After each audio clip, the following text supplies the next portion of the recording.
Alors, c'était la dernière journée de finale de la Youth Flying Gold Cup à la Grande Motte. C'était une étape qualificative pour la grande finale à Barcelone. Donc, pour résumer, on va dire les choses directement, on ne se qualifie pas. Un peu déçu du résultat parce qu'on gagne les qualifs et on a eu un peu plus de mal à se mettre dans les finales, surtout que c'était un peu moins nos conditions, un peu moins de vent. Pour nos bateaux volants, nous qui nous sommes beaucoup entraînés dans des conditions volantes, là on ne s'est pas retrouvé face à ça. C'était beaucoup plus flottant, c'était vraiment très disputé, ça a été très serré jusqu'au bout. Je crois qu'on manque le podium à 1,5 point et on loupe la qualif à 4 points. Donc sur 45, c'est quand même pas grand chose, ça a beaucoup distribué. Après, il y a évidemment des points positifs. Avec Jess et Louis, ça a super bien fonctionné. Val et Pierre qui nous coachaient, le fonctionnement était bon, on sait que ça va payer sur la durée. Et on sent qu'on est déjà compétitif alors que c'est notre premier event complètement ensemble. Donc ça, c'est encourageant pour la suite. Non, c'est pas la seule parce que nous on va se retrouver à Torbol pour le deuxième événement jeune où la qualif est possible. Ça sera, il me semble que c'est en août. Et donc c'est à Torbol, c'est au lac de Garda dans le nord de l'Italie. Et là c'est sûr que ça sera des conditions complètement volantes, donc on espère que ça va plus nous sourire et qu'on arrivera à se qualifier et obtenir notre billet pour la finale.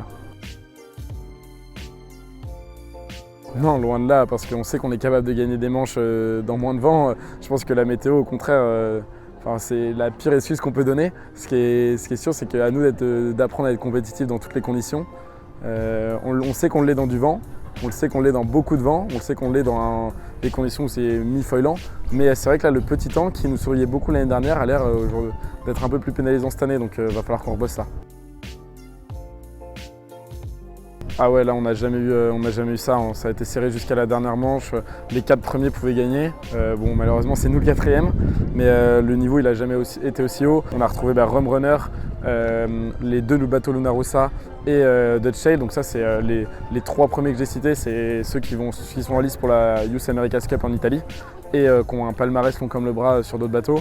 Et ensuite Dutch Sail qui est le vainqueur des 2 années précédentes sur la Youth Flying Gold Cup. Donc là le niveau il n'a jamais été aussi haut, on l'a vu sur le plan d'eau, c'était super serré tout le temps. C'est super d'être sur un circuit comme ça, après à nous pour nous battre d'être devant. Ouais, carrément, je pense que c'est génial de se dire que tout le monde peut gagner des manches, tout le monde peut en perdre. Ce qui est important, c'est le moindre point est important et faut se dire, faut être gourmand quoi. Il n'y a aucun moment où on doit laisser passer un bateau et je pense que c'est ce qu'on vient tous rechercher. Un truc qu'on n'a pas été content, c'est clairement la constance, notamment dans les départs. On a vu qu'on a sorti des journées complètement, où on gagnait tous les départs et des journées où ça a été beaucoup plus compliqué. Le truc que je garderai, c'est je pense la communication, le travail du groupe. On prend beaucoup de plaisir à être tous ensemble, la communication elle est vraiment géniale, on sait qu'on va dans le bon sens. Donc faut vraiment garder ça et j'ai aucun doute que ça paiera sur du court moyen terme. Je dirais que même si à chaud c'est frustrant, je pense qu'elle est très encourageante pour la suite.